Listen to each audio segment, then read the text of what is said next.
Brant Hunt. My channel simply is Discerning What Is True. I'm going to be sharing a particular book today. Actually, been reading from it for quite a while, called Psychology and Kabbalah, or Kabbalah. This chapter is called Chapter 50. It's simply called Work. So today is a good day to do this, so we're going to do it right now. In Kabbalah, the relationship between tutor and student has much in common with the modern psychological approach. However, the objectives differ in that the aim is directly concerned with the spiritual and divine dimensions. As a working method, it has been evolved over several thousand years. This means that many of the pitfalls into which the solitary seeker falls can be avoided because of the backlog of much experience. For example, an individual can be in psychological cul-de-sac without knowing it. He may carry out exercises such as watching the mechanism of Yesod and its triads, which were correct when he first started, beyond their point. This could make him become excessively egocentric if he were unaware of it. A tutor observing this will indicate that a change is needed in order to move him on in accordance with a progression related to the tree. A person on their own cannot perceive their situation objectively. Help is needed not only to advise, but sometimes to apply a certain stimulus or check. Let's think about this. Long ago, there were what they call mystery schools, which would deal with this type of issue. And what happens simply is that a young man usually dedicated 7 years of his life to this work. Meaning is simply he had to have, he was not married, had to be, because it would be almost impossible for that to work out. Two is simply he had to have some type of form of money in some ways, meaning to go to a mystery school and to make it. And I would assume that where he went, I'm guessing, now I don't know this for sure, is that he would have to find some type of work where he's at this mystery school somewhere in order for him to survive, that is financially, to feed himself. Now I could be mistaken by that, I don't know. So anyway, let's get back to what we're talking about here. So this means quite a high degree of trust is initially needed between the tutor and the student. Such a situation has its hazards, but the tradition has its ways of balancing discrepancies by always referring to the objective principles of the Sephirah tree. In the Jungian method, the self is the magid, or not magid, but magi, so to speak, M-A-G-G-I-D, as it guides both the analysis and the analytical through the process of analysis.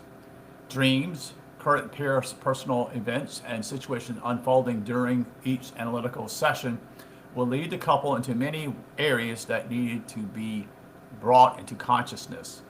In the case of the Kabbalistic, there is, in addition to the tree, a vast body of tradition to which one may refer. Ultimately, however, the inter-contact that the tutor and the student have with their own and their common temporal is the one that is important. This is the same self in all of us, which gives access to both the conscious and unconscious. This place where the three lower worlds meet is the first stage of the spiritual path. Let us look at the theoretical situation in order to see that there are parallels between Kabbalistic and psychological methods.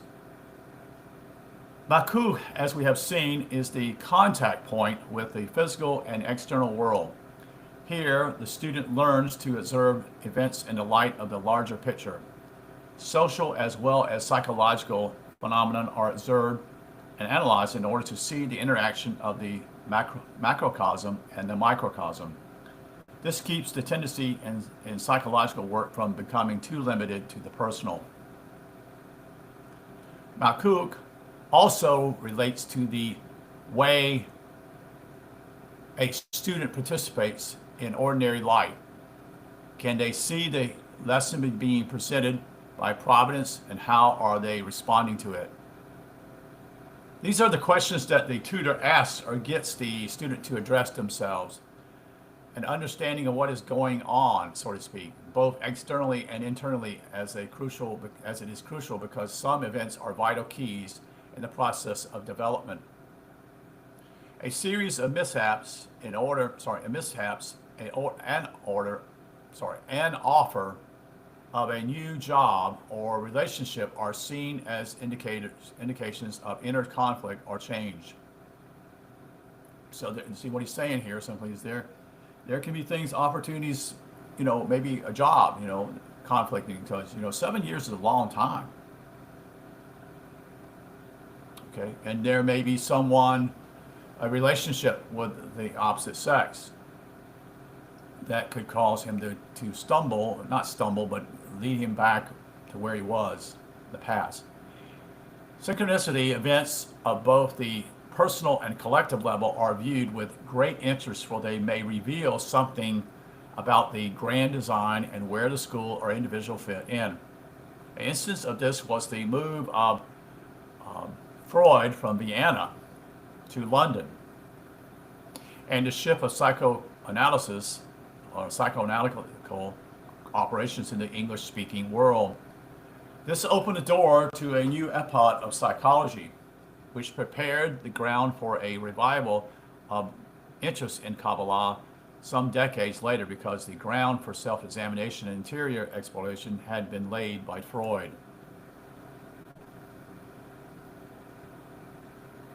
Method, that is figure 51, method. Every school has a system and working method.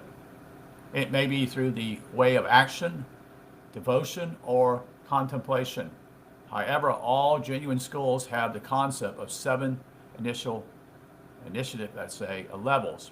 Here the ego has to be acutely aware, while the feeling triad develops a psyche capacity.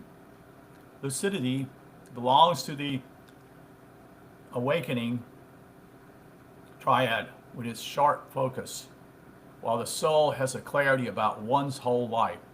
Visions comes at the transpersonal level, and illumination when the crown of the psyche and the bottom rung of the divine is reached. These are all supported by what goes on in the side Sephirah. Observation of Yesod is carried on from day to day. The Jungian expression to be, quote, to be a stranger to oneself, end quote, exactly describes the Kabbalistic notion of observing the ego mind from Tipperel, which entails constant awareness of the various process of the lower face of the tree.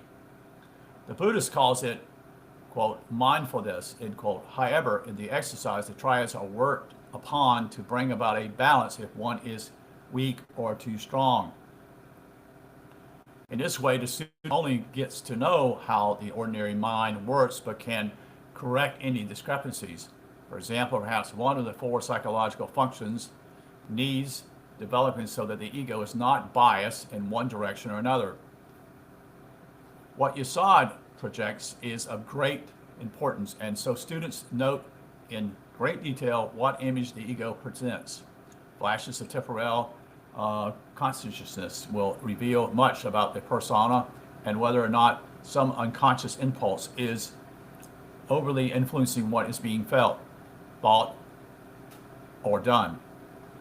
Continuously vigilance on the student's part, in conjunction with the tutor, will teach him or her how to observe impartiality and follow through the flow of life as the psyche responds both inwardly and outwardly to the situation. This objectivity, I should say, is vital. One is to perceive who and where one is. Examination of the Had Nazad level of the psyche is the next stage. Here the student learns the theory and does the practice, that is, the study of the principles of Kabbalah and their applications. The theory of learn by observing the tree in every kind of field. For example, a given situation is analyzed according to the various sephirah, triads, paths, and pillars, so that the pattern and balance of it and where it is going is seen. This kind of contemplation is combined with the practice of meditation and conscious action in order to bring the Had and the Zad and the three ego triads together.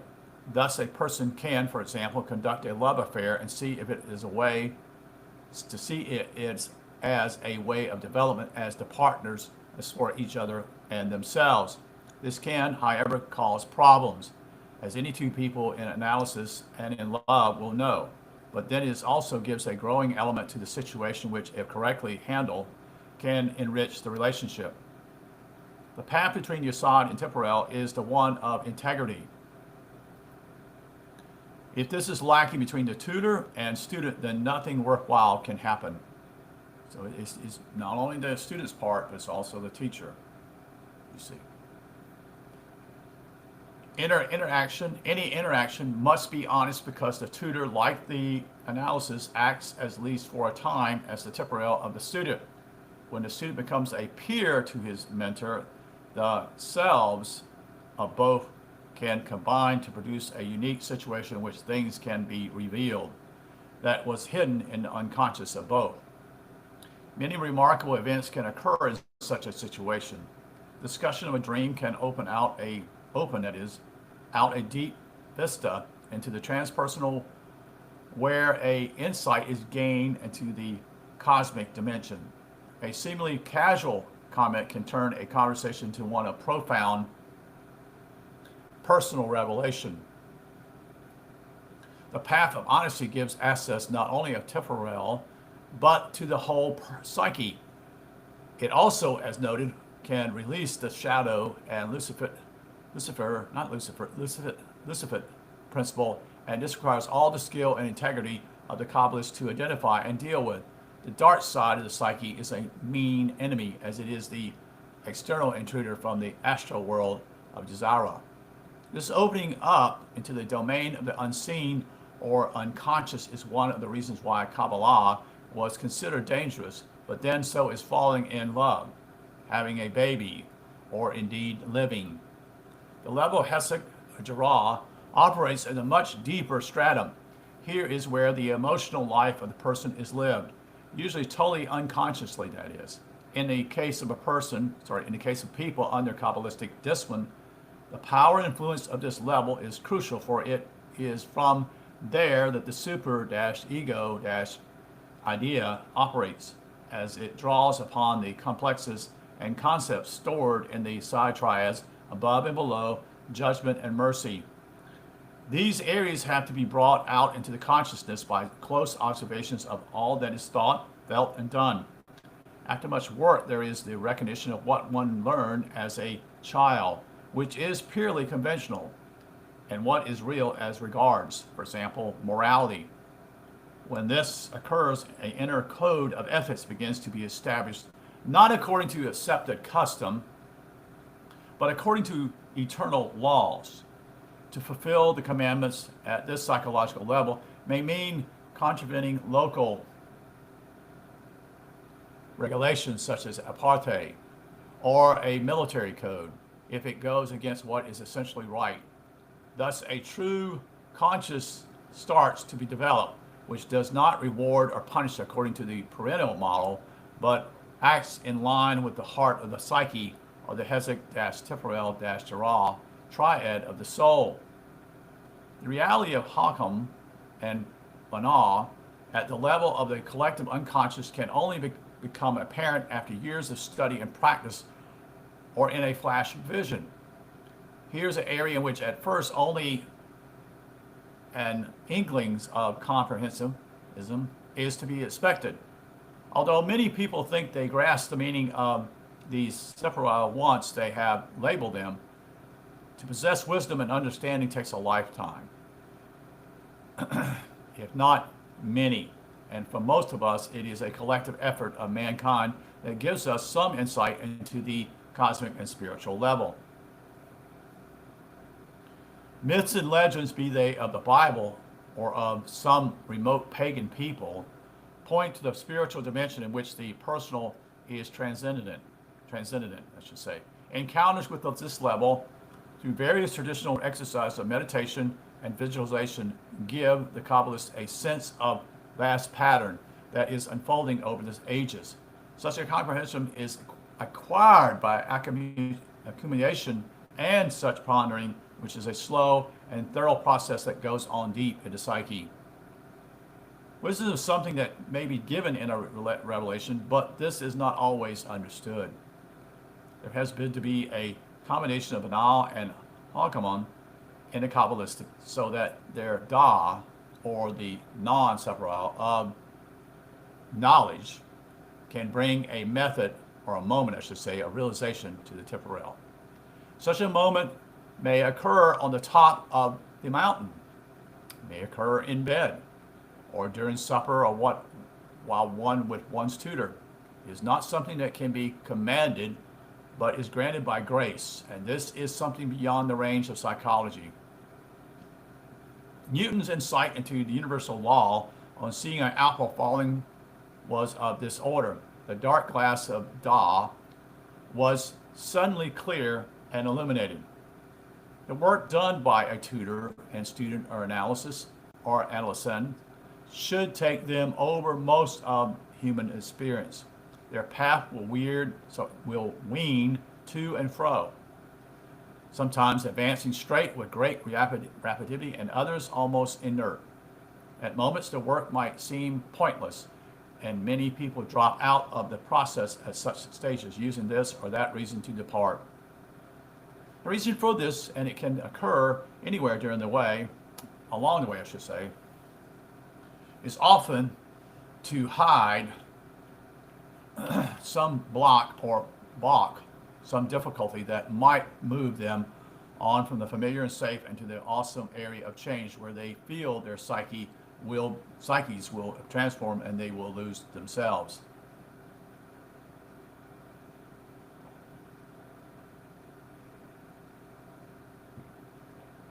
This of course cannot happen. The self does not alter. It may grow, shift in balance or emphasis, but it will never cease to be anything but itself, or it is an expression of the eternal self, you see. This process of development is graphically described by many traditions in the summit of the butterfly as it moves through the stages of caterpillar and crystallization towards its exquisite fulfillment.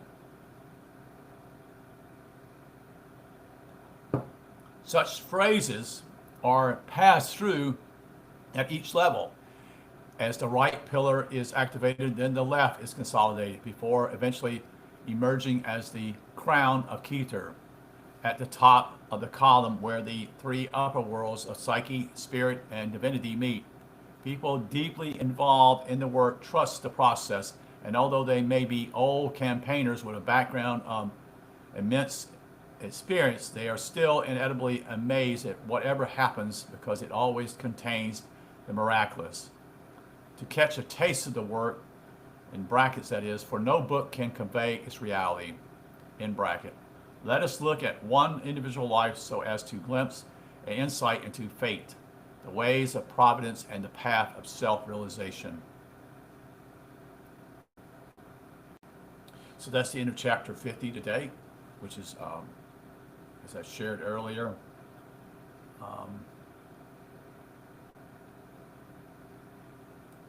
which is talking about work. So with work, each of these particular chapters are what I would call very small chapters, but they lead to another particular chapter slowly as someone continues on. And like you said, some people get to the point they ditch it.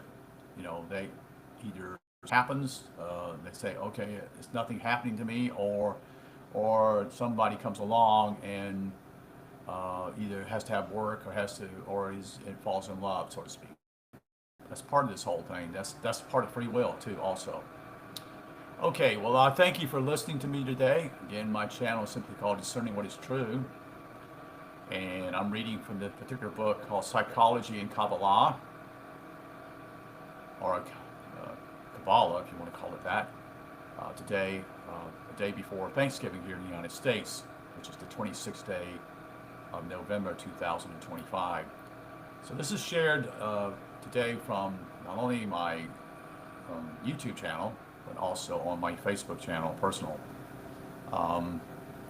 Hopefully I will be able to meet with Phil Langdon tomorrow morning, and we'll talk about some other issues, mainly to do with the